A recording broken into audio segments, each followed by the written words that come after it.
ఇందమ్మతో జీవన ఇలా అంటూ ఉంటుంది. ఏంటి పెద్దమ్మ ఇది? వీళ్ళకి ఎంత చెప్పినా అర్థం కాదా? నన్ను ఇలానే వదిలేస్తారా? ఆ చైతన్య దగ్గర వదిలేస్తారా ఏంటి? ఆ చైతన్య నన్ను ఎంత మోసం చేస్తాడని నేను అస్సలు అనుకోలేదు. ఆ చైతన్య ఇలా చేశాడు.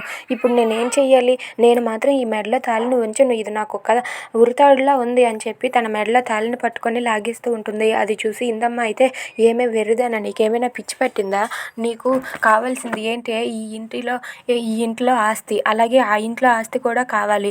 ఇప్పుడు నేను చెప్పింది శ్రద్ధగా విను. నువ్వు ఆ ఇంటికి కోడలివయ్యావు.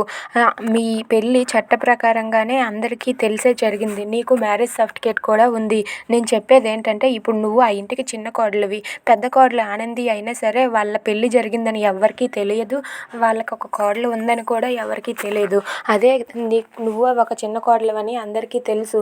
కాబట్టి నువ్వు చైతన్యాన్ని నీ గ్రిప్లో పెట్టుకొని నువ్వు మారినట్టుగా నటించి ఆస్తి మొత్తాన్ని నీ పేరు మీదకి రాయించుకో.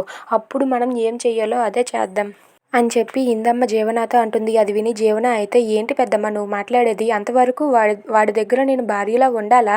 వాడి దగ్గర నేను సేవకురాల్లా అక్కడ సేవలు చెయ్యాలా? అంత అవసరం లేదు నాకు అని చెప్పి అంటుంది. ఓసే పిచ్చిదానా, నువ్వు మీ అమ్మాలకి ఒక్కగానో ఒక్క కూతురువి. నీకేమైనా జరిగితే వీళ్ళెలా ఊరుకుంటారు? అస్సలు ఊరుకోరు. అందుకే నేను చెప్పేది జాగ్రత్తగా విను.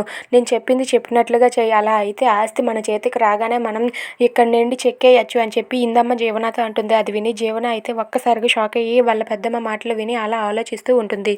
If you like this video please like, share and subscribe. Thanks for watching.